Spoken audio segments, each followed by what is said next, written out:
ఒకసారి చూద్దాం. ఆదికాండము మొదటి అధ్యాయం 26వ వచనం. దేవుడు మన స్వరూపమందు మన పోలిక చొప్పున నరులను చేయుదము, వారు సముద్రపు చేపలను, ఆకాశ పక్షులను, పశువులను, సమస్త భూమిని, భూమి మీద ప్రాకు ప్రతి జంతువును ఏలుదురుగా కని పలికెను. ఆగుదాం. రాయబడిన సంగతులు మీరు చూడండి. కొన్ని నిగూఢమైన సత్యాలు అక్కడ రాయబడ్డాయి. ఏమని తెలియజేస్తుంది బైబిల్ అంటే, మానవుడు సాక్షాత్తు దేవుని స్వరూపం. మానవుడు గురించి తర్జన భర్జన అయ్యే రాజ్యాంగం రాస్తున్నప్పుడు, తెలుసు కదా మన రాజ్యాంగం రాస్తున్నప్పుడు ఫ్రంట్ పేజ్లో ఒక పట్టుకుంటే దాన్ని పీఠిక అంటారు.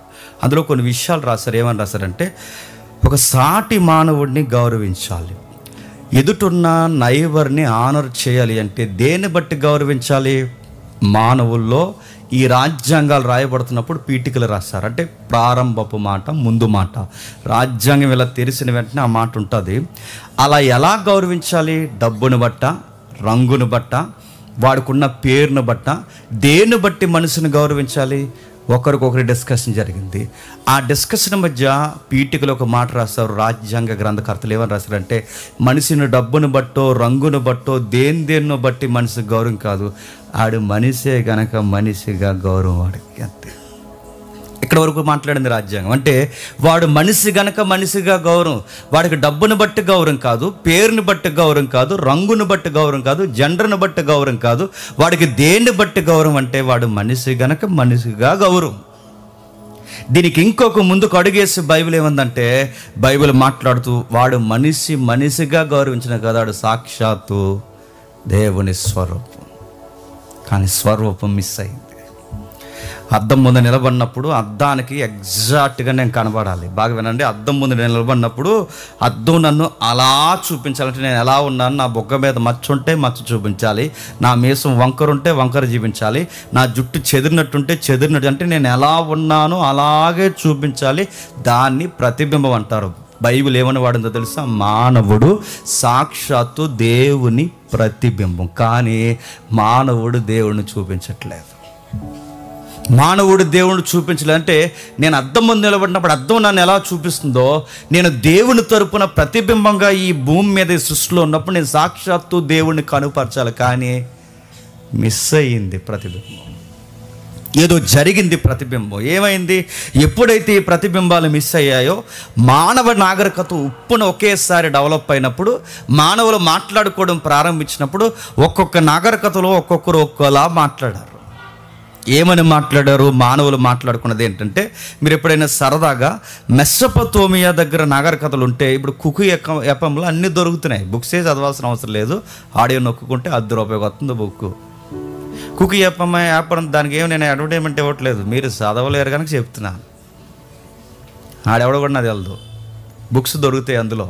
అయితే ఓకే, ఈ మెసొపొతేమియా నాగరికతలో మానవ జీవితానికి పరమార్థం ఏంటి, అక్కడ గ్రంథాలు ఏం చెబుతున్నాయి, ఆ జెండా వ్యవస్థ ఏం మాట్లాడుతుంది, అక్కడ ఏమున్నాయి, అక్కడ సంగతులు ఏంటి, మెసొపొతేమియా ఏం చెప్తుందని అడిగితే, మెసొపొతేమియా ఏమని చెప్పింది తెలుసా? మానవుడు అన్నవాడు పెద్ద ప్రామాణికమైన మనుష్యుడు కాదు, మానవుడు అన్నవాడు దేవతలకి ఊడుగించేయడానికి పుట్టినోడే మానవుడు అన్నది మెసొపొతేమియా నాగరికత, లేదా వాళ్ళ రచనలు, లేదా వాళ్ళ మూలాలు, లేదా వాళ్ళ మత గ్రంథాలు, వాళ్ళ సనాతన ధర్మాలు. మానవుడు అన్నవాడు పుట్టుకకు అర్థం ఏంటంటే దేవతలకు ఊడిగించేయడానికి పుట్టారన్నాయి మెసొపొతేమియా నాగరికతలో. ఇంకా ఏమున్నాయి? ప్రపంచంలో పురాతనమైన నాగరికత కలిగిన మహాదేశం ఉంది, దాని పేరు ఐగుప్తి. ఐగుప్తిలో మానవుడి యొక్క పుట్టుకకు పరమార్థం ఏంటని అడిగితే, ఐగుప్తి ఇలా చెప్పింది, ఐగుప్తి గ్రంథాలు ఇలా చెప్పాయి, ఐగుప్తి గ్రంథాలు మానవుడిని ఇలా ఉటంకించాయి. ఏమని ఉటంకించాయి?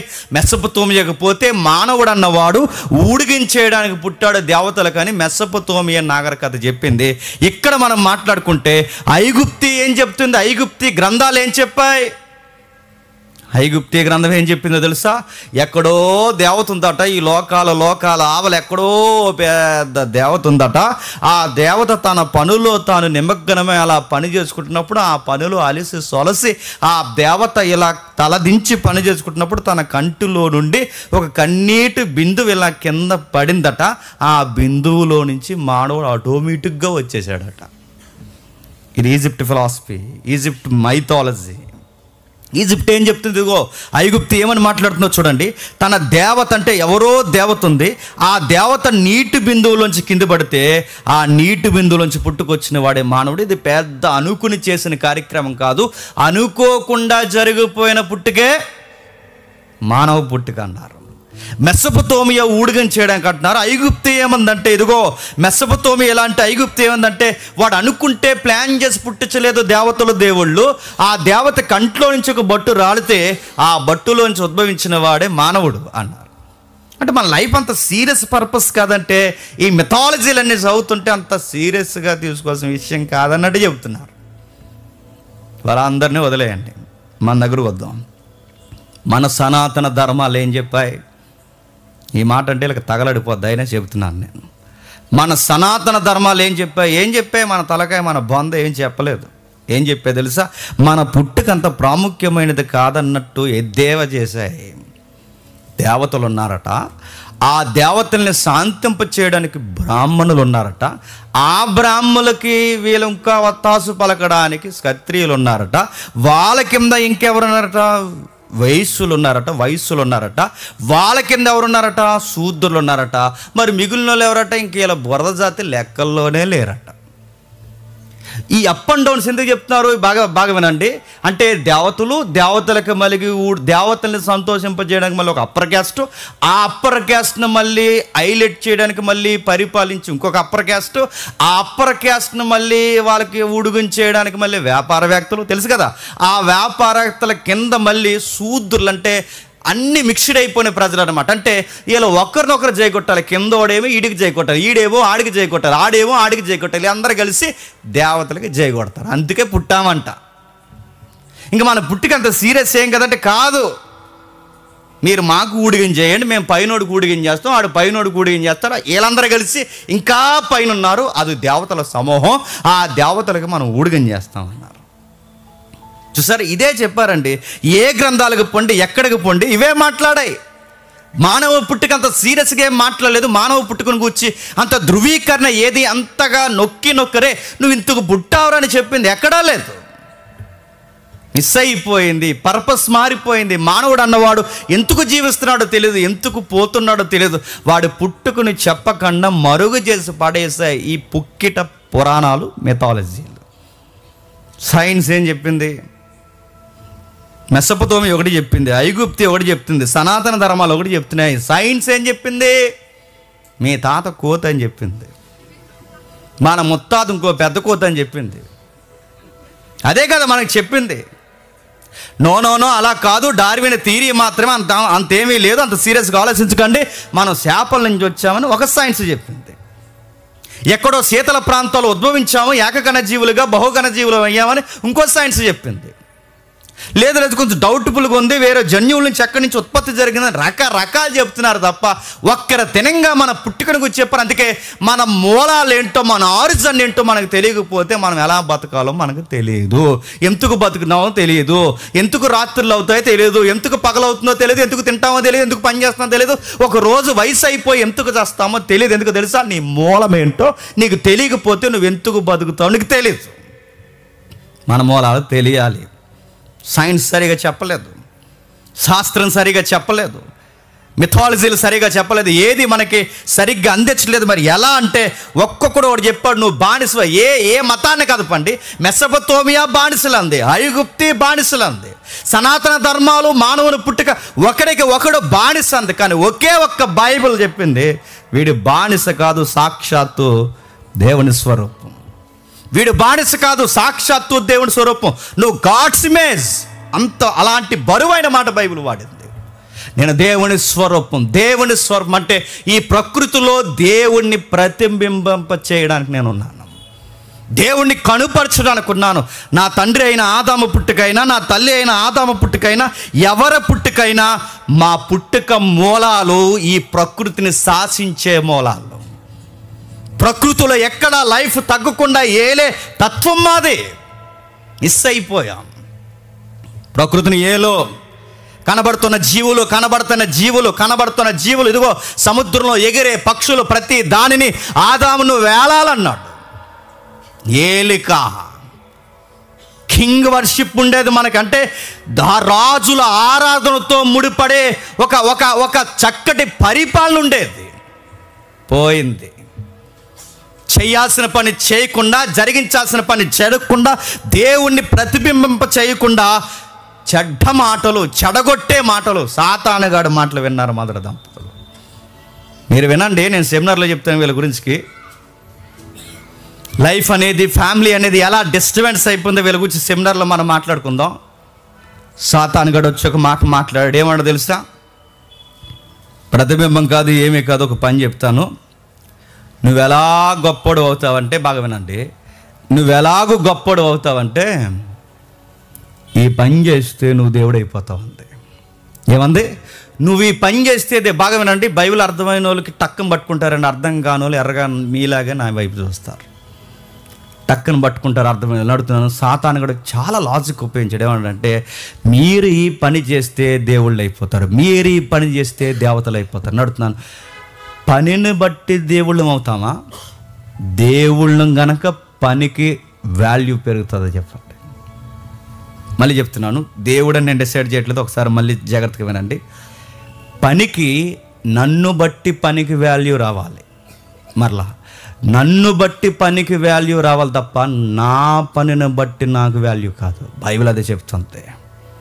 సాతాను కూడా దానికి రివర్స్ చెప్తున్నాడు. నువ్వు ఇది చెయ్యి, నీకు వాల్యూ పెరుగుతుంది. దేవుడు ఏమన్నా తెలుసా? నీకు వాల్యూ ఉంది, ఇది చేయకు అని చెప్పాడు. వాడు రివర్స్ చెప్తున్నాడు. చూడండి, యేసు ప్రభువుని కూడా అలాగే అర్థం చేసుకున్నాడు. ఇదిగో ఈయన ఈ పని చేశాడు కనుక దేవుడు, నా ఈయన ఈ పని చేశాడు కనుక దేవుడు కాదు, ఆయన దేవుడు గనక ఆ పని చేస్తాడు. ఆయనను బట్టి పనికి వాల్యూ, ఆయన ఉన్న వ్యక్తిత్వాన్ని బట్టి పనికి విలువ. అంటే మనం చేసే పనికి విలువ, మనల్ని బట్టి పనికి విలువ, పనిని బట్టి మనకి విలువ కాదు. ఎందుకంటే మనం విలువ లేని వాళ్ళం కాదు, మనం విలువ కలిగిన వారం కనుకే మనం చేసే పనులన్నీ విలువైనవి. సాతాను గారు దాన్ని మార్చేస్తాడు. వాడేమంటాడంటే, పనితో మాట్లాడుతున్నాడు, పని చేయమని చెప్తున్నాడు. ఇదిగో పని అని మాట్లాడుతూ వాడు ఏమంటున్నాడు చూడండి, ఇదిగో ఈ పని చేయి గొప్పడు అవుతుంది, ఈ పని చేయ కాదు, నేను గొప్పోని గనక గొప్ప పనులు చేస్తాను, నేను గొప్పోని గనక కష్టపడతాను, నేను గొప్పోని గనక దేవుడు తగిన స్వరూపంలో సుగుణాలతో పనిచేస్తాను. పనిని బట్టి నాకు వాల్యూ కాదు, నన్ను బట్టే పనికి వాల్యూ. సాతాను గారు దాన్ని రివర్స్ చెప్పాడు. వాడు మాట. అందుకే యేసు ప్రభు వారి గురించి కూడా మాట్లాడుతున్నాం, అలాగే మాట్లాడతాం. ఆయన దేవుడు కాబట్టి, బాగా వినండి, ఆయన దేవుడు కాబట్టి ఈ పనులు చేశాడు, ఈ పనులను బట్టి దేవుడు కాదు. ఇప్పుడు యేసుక్రీస్తు వారిని అలా అర్థం చేసుకోకండి. మనం చేసే పని, బాగా వినండి, మనల్ని బట్టే వాల్యూ పెరగాలి. మీకు ఇంకా బాగా అర్థం కావాలంటే ఒక ఉదాహరణ చెప్తాను, వినండి. యాపిల్ చెట్టు ఉందనుకోండి, దానికి యాపిలే వస్తుంది. పండును బట్టి చెట్టుకు వాల్యూయా, చెట్టును బట్టి పండుకు వాల్యూ వచ్చింది చెప్పండి? మనం చెట్టు, గుర్తుపెట్టుకోండి. మనం చేసే ఫలములు అంటే పండును బట్టి చెట్టుకు పేరు కాదు, మరి చెట్టు అయిన మూలాన్ని బట్టే పండుగ వాల్యూ పెరిగింది. ఇది మీకు అర్థమైతే మన మూలం ఏంటో తెలుసా? మన ఉనికి ఏంటో తెలుసా? గాడ్స్ ఇమేజ్, దేవుని ప్రతిబింబం. దేవుని ప్రతిబింబాల్లో ఉండి సృష్టిని వేలాల్సిన వారు, సృష్టిని శాసించాల్సిన వారు, ఆయనకు లోబడి ఆయన రాజరికాన్ని గౌరవించి ఆయన రాజ్యంలో క్రియాశీలకంగా పనిచేస్తే సృష్టి అలా మాట వింటాదా అంటే మచ్చుకి అక్కడక్కడ చూపించాడు రుచి. ఇంటికి వెళ్ళినారు, చదవండి. మచ్చుకి ఎర్ర సముద్రం నిలబడి కర్ర ఇలా పైకెత్తితే సముద్రం పాయలైపోయిందట. దేవుని పిల్లల మాటలు ప్రకృతి వింటాదంటే వింటాదే. సూర్యుడా నువ్వు గిబియోను లాగిపో, చంద్రుడా ఇక్కడి నుంచి నువ్వు కదలొద్దంటే కదలకుండా ఆగిపోయింది. యెహోషువ శాసించాడు. 12 రథాలు ఒకేసారి ఇలా తిరిగి గిర్రున రింగు కొట్టి వెళ్ళిపోతున్న ఎరుకో గోడలు దేవుని పిల్లలు వర్షిప్ చేస్తే బలమైన గోడలు కూలిపోయినాయి. అపోస్తులు నిలబడి కంటికి కనబడిన సూక్ష్మ జీవులు ఏవైతే ఉన్నావో ఆ వ్యాధి పట్టిన ఆ సూక్ష్మ క్రిములను, కనబడని క్రిములను అపోస్తులు ప్రార్థన చేస్తే క్రిములు సమసిపోయాయట. దేవునికి లోబడి, దేవుని రాజ్యదండం కింద మనం లోబడి, గాడ్స్ ఇమేజ్గా, దేవుని పిల్లలుగా ఆ పరిపక్వతలో మనం జీవిస్తే, మళ్ళీ చెబుతున్నాను, ప్రకృతి మనం మాట్లాడడం కాదు, పొలకించిపోతుంది మనం చూసి. దానికి ఒక ఫీల్ ఉందట. ఆ రోమపత్రికలు చెప్తుంది, దేవుని పిల్లలు ఎవరా, దేవుని పిల్లలు ఎవరా, దేవుని పిల్లలు ఎవరా, నేను ఎవరి కొరకు వర్క్ చేయాలి, దేవుని పిల్లలు ఎవరు, దేవుని పిల్లలు ఎవరు. ఆ దేవుని పిల్లల కొరకు స్వేచ్ఛగా సేవ చేయాలనుకుంటున్నాను. అంటే నీ మీద నుంచి అలా మేఘం వెళ్ళింది అనుకోండి, వీడు సన్ ఆఫ్ గాడ్ అని ఫీల్ అవ్వాలి. అది ఈ సన్నాసిగాడికి అనవసరంగా నేను వర్షం కురిపించకూడదు అనుకోకూడదు, గుర్తుపెట్టుకోండి. నేల మీద మనం నడుస్తుంటే, మళ్ళీ చెప్తున్నాను, నేల మీద మనం నడుస్తుంటే దేవుని పిల్లలు 4,000 మంది దేవుని పిల్లలు, 5,000 మంది దేవుని పిల్లలు 6 రోజులు ఇక్కడ ఉంటారు. వీళ్ళకి నేను ఇదిగో పని చేయడానికి నాకు దేవుడిచ్చిన గొప్ప భాగ్యం అని ఫీల్ అవ్వాలి. వీసే గాలి మనల్ని వీస్తున్నప్పుడు, మనం తాగుతున్నప్పుడు, ఇదిగో జేమ్స్ సన్ ఆఫ్ గాడ్, గాలి ఫీల్ అవ్వాలి. ఫలానా తమ్ముడు దేవుని కుమారుడు, గాలి ఫీల్. అంటే ఇది ఫీల్ అవుద్దంటే ఫీల్ అవుద్దు. ఎక్కడుందో ఒకసారి చూడండి. రోమిలికి రాసిన పత్రిక త్వరగా 8వ అధ్యాయం, రోమిలికి రాసిన పత్రిక 8వ అధ్యాయం, 19వ వచనం నుంచి, దేవుని కుమారుల ప్రత్యక్షత కొరకు సృష్టి మిగిలిన ఆశతో తేరు చూచుచూ కనిపెడుచున్నది. ఈ ప్రాంగణంలో, ఈ టెంట కింద దేవుని పిల్లలు ఎవరో, బద్ధకస్తులు ఎవరో, సాతానికి అధికారం ఇచ్చేసింది ఎవరో అన్నీ చూస్తుందట. నువ్వు కూర్చుండే కుర్చీ నిన్ను బట్టి ఏం చేయాలి తెలుసా? సంతోషించాలి. ఎదవ నా మీద కూర్చుని నిద్రపోతున్నాడు అనుకోకూడదు, గుర్తుపెట్టుకోండి. ఈ వినబడుతున్న బాక్సులు, ఈ ప్రకృతి ఏమనుకోవాలి తెలుసా? ఇదిగో ఇంకా స్పష్టంగా ఈ పిల్లల కొరకు మేము పని చేయాలి. నువ్వు నడుస్తున్న బరకం సంతోషించాలి, నువ్వు ఇస్తున్న గాలి సంతోషించాలి, ఆ ఫ్యాన్ సంతోషించాలి. ఒక్క డేట్ నువ్వు వేసుకున్న బట్ట కూడా ఈ బిడ్డలకు నేను వాడబడుతున్నానని సంతోషించాలి. సంతోషిస్తుంది. అదేనండి మన పర్పస్. మిస్ అయిపోయాం. ఆదాము చెడగొట్టాడు, ఆదాము పోగొట్టాడు, ఆదాము తీసేశాడు. అది పూర్తిగా సమసిపోయింది. ప్రకృతి బాధపడుతుంది. అయ్యో అనగా సృష్టి నాశనముకు లోనైనదై దాసం నుంచి విడిపింపబడి దేవుని పిల్లలు పొందబో మహిమగల స్వతంత్రం పొందుదని నిరీక్షణ గలదై స్వేచ్ఛగా కాక దాన్ని లోబర్చిన వాని మూలముగా ఎద్దపరచబడుచున్నది. తనకు బాధ ఉందట, దేవుని పిల్లల్ని చూస్తే బాగుండు, దేవుని పిల్లలు వస్తే బాగుండు. ఆ రాబోతున్న నూతన జీవుల్లో వీళ్ళకు కూడా, నూతన జీవితంలో వీళ్ళతో పాటు నేను కూడా త్వరగా వెళ్ళిపోతే బాగుండు. ఆ పిల్లలు ఎవరో ఇక్కడ ప్రత్యక్షపరచబడితే బాగుండు. వాళ్ళు ఎక్కడున్నారని ప్రకృతి ఎత్తుక్కుంటుందంట. ఆ ఎత్తుక్కున్నప్పుడు గుర్తుపెట్టుకోండి, ఏడాదికి ఒకేసారి వాళ్ళ గుంపులాగా అలా రావాలంటే గుర్తుపెట్టుకోండి. దేవుని పిల్లలు సెమినార్ కొరకు మీరు ఎదురు చూస్తారు, నేను ఎదురు చూస్తాను తెలియదు, కానీ ఆ సెమినార్ గ్రౌండ్ మాత్రం ఎదురు చూస్తుందండి. అక్కడ ఉన్న చెట్టు, చేమ, మొలక, మొక్క, అగ్ని, నీరు, నింగి, నేల అన్నీ ఏడాదికి ఒక్కసారి నా దగ్గరకు వచ్చి పోతారని ఖచ్చితంగా ఎదురు చూస్తుంది, గుర్తుపెట్టుకోండి. ఇది దేవుడు మనకిచ్చిన, ప్రకృతికి మనకిచ్చిన కమ్యూనికేషన్. అది ఎప్పుడు వస్తుందంటే ఆదాము దగ్గర ఉండేది. ఆదాము దూరం చేశాడు, మళ్ళీ క్రీస్తు ద్వారా దగ్గర చేశాడు. ఎప్పుడైతే ఆ సారూప్యతలో ఆయన ఆజ్ఞలకు మనం లోబడతామో, మాట అంటే మీరు మిషనరీ జీవితాలు చదవండి. ఇంటికి వెళ్ళిన తర్వాత కొందరు మిషనరీలు అడవుల్లోకి మృగాల మధ్యకు పోతే వాళ్ళని ఈ తోడేళ్ళు కూడా ఏం చేయలేకపోయాట. ఊరు జనం, ఆ గూడెం ప్రజలు ఆశ్చర్యపోయారట. మీరు తోడేళ్ళ మధ్య నుంచి వచ్చి మాకు సువార్త చెప్పడం ఏంటంటే, ఆ తోడేళ్ళు కూడా ఏమి చేయలేవు. ఎందుకంటే కొన్నిసార్లు అవి మాట వింటాయి. ఇప్పుడు నేను దేవుని కుమారుడినా కాదని జూలోకి దూరకు రావు. సిచ్యువేషన్ వచ్చినప్పుడు, సందర్భం వచ్చినప్పుడు అవి చూడండి, అవి నీకు అర్థమవుద్ది. అవి చూస్తాయి. కొన్ని కుక్కలు కరిసే కుక్కలు ఉంటాయండి, నేను గమనించాను. కొంతమంది దైవజనులు చూస్తే వాళ్ళ కూల్ అయిపోతాయండి. మనం చూస్తే మీదకి ఎగిరేతనే మనం చూస్తుంటే, అని చూస్తే అవి అనవు. వాటికి అర్థమవుద్దంటే వాటికి ఎందుకు అర్థమవుద్దు? తుఫాన్ ఎప్పుడు వస్తుందో అర్థమవుద్ది, సునామీ ఎప్పుడు వస్తుందో అర్థమవుద్ది, సన్నాసిగలు ఎప్పుడు వస్తుందో అర్థమవుతుంది, ఎవడెవడేటో అర్థమవుద్ది, అన్నీ అర్థమవుతాయి. వాటికి ప్రతి లైఫ్ స్టడీ అర్థం అవుతుంది. వాసన కూడా తెలిసిపోతుంది, గుర్తుపెట్టుకోండి. ప్రకృతి అలా చూస్తుందట. ఇది పోయింది, ఇది పూర్తిగా దూరం అయిపోయింది. అందుకే మన చెట్ల ఆటోలు, మన విలువ వేరు, మన ఫలములు వేరు, మన కార్యాలు వేరు. సంవత్సరం స్నానం పెడుతున్నాడు, ఒక్కొక్కటి మెల్లమెల్లగా వదులుకుంటూ ఒక్కొక్కటి మానుకుంటూ ఒకరోజు ఎలా అయిపోదు తెలుసా? పూర్తిగా నువ్వు చనిపోయే సమయానికి క్రీస్తు స్వరూపాన్ని ధరించుకున్నావన్నట్టు అయిపోవాలట. ప్రకృతి ఎంత ఫీల్ అవుతుందో నేను చూస్తుంటే ఎంత ఫీల్ అవుతుందో. చాలామంది అలా చెట్లను ఇలాగ అంటుంటారు. నిజంగా ఇలాగ వెళ్తే ఏం మాట్లాడు, కానీ అలా ఏదో ఫీలింగ్ అంతే, ఇలాగ అంటుంటారు. అలా అంటే ఫీల్ అవుతలేదో నాకు తెలియదు కానండి, నిజాయితీగా దేవుని కోసం బతికే వాళ్ళు మీరు అలా చెట్టును అలా తాగితే నేను నిజంగా చెప్తున్నాను, నాకు అర్థమైన వాక్యాన్ని బట్టి అది ఫీల్ అవుతుంది. ఒక సైంటిస్ట్ ఒకరోజు మనం యూట్యూబ్లో ఉంటుంది, మీరు వినండి ఇంటికి వెళ్ళిన తర్వాత. చెట్లు అవి నేర్పిస్తున్న మనకి పాఠాలు అనేది టైటిల్ పెట్టారు. అదేనా టైటిల్? అది 3 భాగాలు ఉంటుంది. ఎప్పుడైనా వినండి. నేచర్తో మనిషి ఎంత కనెక్ట్ అవుతాడు అందులో మనం చెప్పాం. ఎవరో సైంటిస్ట్ చెప్పారు, నాకు పేరు గుర్తు రావట్లేదు. ఒక నీటి దగ్గరికి మనం అలా వెళ్ళిపోయి, ఎప్పుడన్నా ఒక చెరువు దగ్గరికి మనం అలా వెళ్ళొస్తే, నువ్వు మళ్ళీ 1 year తర్వాత మళ్ళీ ఆ చెరువు దగ్గరికి వస్తే ఆ నీరు నేను గుర్తుపెట్టుకుంటుందని గుర్తుపెట్టుకో. అంత సైన్సే చెబుతుంది.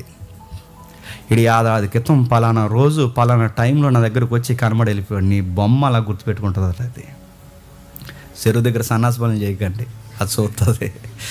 బీచ్ దగ్గర పని చేయకండి, ఆ సముద్రం గుర్తుపెట్టుకుంటుంది, ప్రతిదీ చూస్తుంది. ఎందుకంటే ఆ నేచర్తో ఆ కనెక్టింగ్ ఉండేది మనకి. మనం అనుకుంటాం ఎవరు చూస్తా లేదు, ఎవరి ఇంటి దగ్గర లేరంటే. ఎందుకు చూడవు? బైబిల్ ఏమని తెలుసా? ఆ దూలాలు చూస్తున్నాయి, ఆ పైన ఉన్న పైకొప్పు చూస్తుంది, నీ ఇంట్లో ఉన్న ప్రతి వస్తువు చూస్తుంది. ఇది ప్రస్తుతానికి ఏం మాట్లాడదు, అలా మౌనంగా ఉంటుంది. ఇప్పుడు ఏం మాట్లాడదు. ఒక టైం ఉంది, దాని పేరు జడ్జిమెంట్. ఆ టైంలో తెగ మాట్లాడుతుంటాయి. నువ్వు అనుకుంటావు మనదాకా బాగానే ఉన్నావు కదా, ఇలా మాట్లాడుతూ తెగ మాట్లాడుతుంది. ఆ రోజు వచ్చి దొంగ పనులని చేశాడు, అన్నీ తమ వచ్చి చెప్తుంది, ఈ స్టూల్ వచ్చి చెప్తుంది, అన్నీ చెప్తుంది. ఇది ముందు చెప్పేద్దే, గుర్తుపెట్టుకో, ఇది ముందే చెప్పేద్దే. ఇవన్నీ చెబితే గుర్తుపెట్టుకోండి, బైబిల్ మనం చెప్తుంది. దేవా ఏంటి ప్రభా నా లైఫ్ అంటే, నా ఇమేజ్ ప్రకృతిలో రెఫరెన్స్గా పెట్టాను. నేను శాసించాల్సిన ప్రకృతిని నీ ద్వారా శాసిస్తుంటే చూడాలని మురిసిపోయి పెట్టాను. నేను మిస్ అయిపోయారు.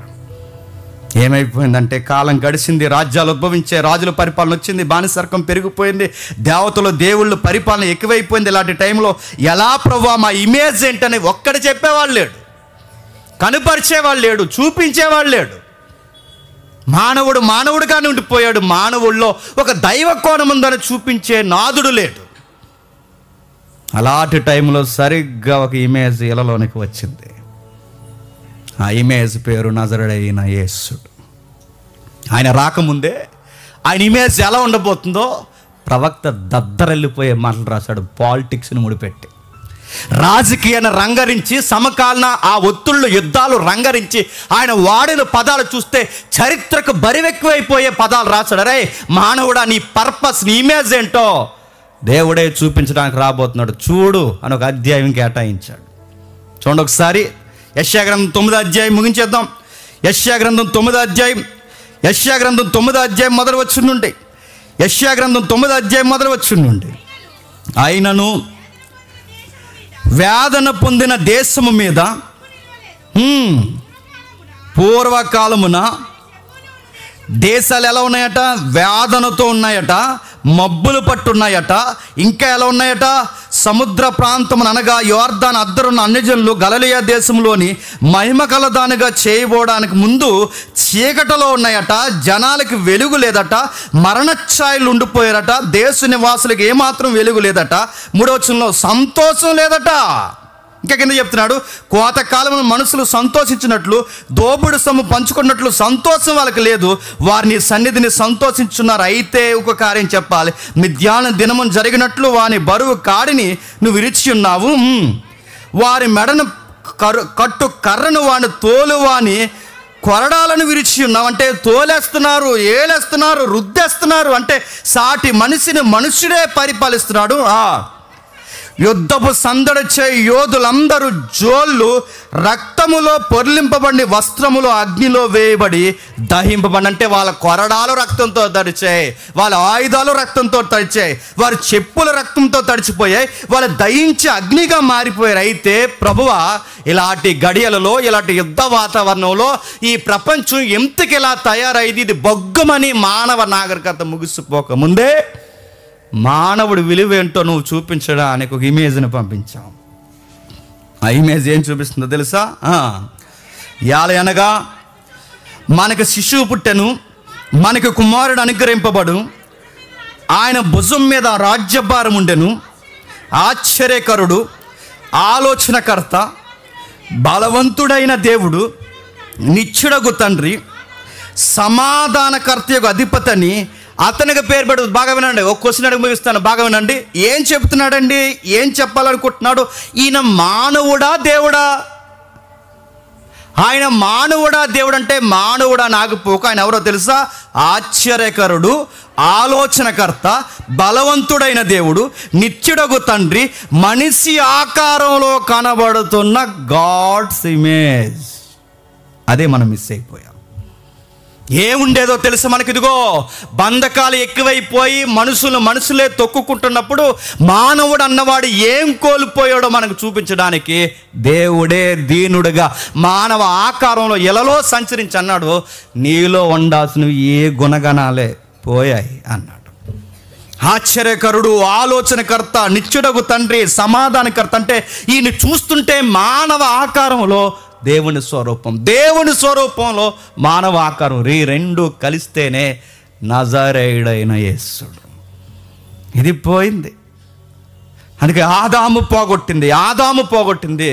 మనం దేవుని స్వరూపంలో ఉండేవాళ్ళం. ఎలా ఉండేవాళ్ళం? నిత్యము బతుకుతూ ఉండేవాళ్ళం. ఎలా ఉండేవాళ్ళం?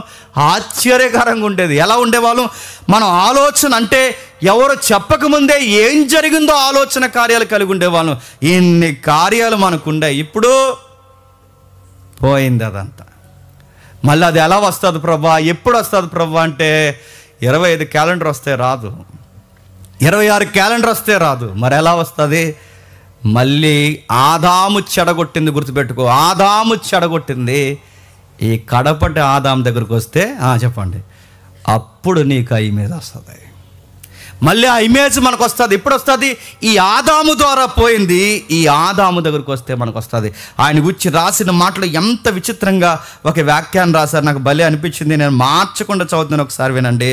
ఆయనకు ఒక పదం పెట్టారు, ఆశ్చర్యకరుడు. అవును, ఆయన ఎంత ఆశ్చర్యకరుడు అంటే స్వభావంలో ఆశ్చర్యకరుడు, గుణగణాల్లో ఆశ్చర్యకరుడు, కన్యక జన్మించడంలో ఆశ్చర్యకరుడు, ఈ భూమి మీద మచ్చలేని పవిత్ర జీవితంలో బ్రతికినందుకు ఆశ్చర్యకరుడు, పాపుల కోసం ఆయన మరణంలో ఆశ్చర్యకరుడు, ఆయన గుణంలో నుంచి సజీవంగా లేవడంలో, పరలోకానికి ఆరోహణ అవడంలో ఆశ్చర్యకరుడు. అన్ని విధాలుగా ఎప్పటికీ మానవుడు ఆకారంలో ఉన్న దేవుడు ఆశ్చర్యకరుడు. మన పర్పస్ ఎలాంటి తెలుసా? ఆశ్చర్యకరమైన పర్పస్ మనది. వింతగా ఉండేవాళ్ళం. ప్రకృతి మన మాట వినేది, మనం చెప్పినట్టు నడిచేది, మనం మాట్లాడినట్టు నడిచేది. ఎందుకంటే దీన్ని మానవ చేతుల్లో పెట్టి దేవుడు ఏమన్నా తెలుసా? వీటిని మీరు పరిపాలించండి అన్నాడు. మనం పరిపాలిస్తున్నామా? అదే మనం పరిపాలిస్తుందా చెప్పండి? అందుకే నేను చెప్తున్నాను, మనల్ని బట్టి పనికి వాల్యూ పెరగాలి, కానీ రివర్స్ ఏమైందో చెప్పినా పనిని బట్టి మనకు వాల్యూ పెరిగింది. కానీ రివర్స్ మళ్ళీ చెప్తున్నాను, మన విలువైన వారం, దేవుని స్వరూపం కలిగిన వారం, దేవత కంట్లో నుంచో లేకపోతే దేవతలకు ఊడిగం చేయడానికో ఇంకొక మనిషికి మొక్కడానికో మనం పుట్టలేదు. సాక్షాత్తు దేవుణ్ణి చూపించడానికే ఈ భూమి మీద పుట్టాం, ఈ భూమి మీద ఉద్భవించాం. గట్టిగా నేను చెప్తున్నానండి, గట్టిగా బతుకుతాం ఇంకా 60 ఏళ్ళు బతుకుతాం. 60 ఏళ్ళు అది పక్క. ఇప్పటికైనా చచ్చిపోతాం.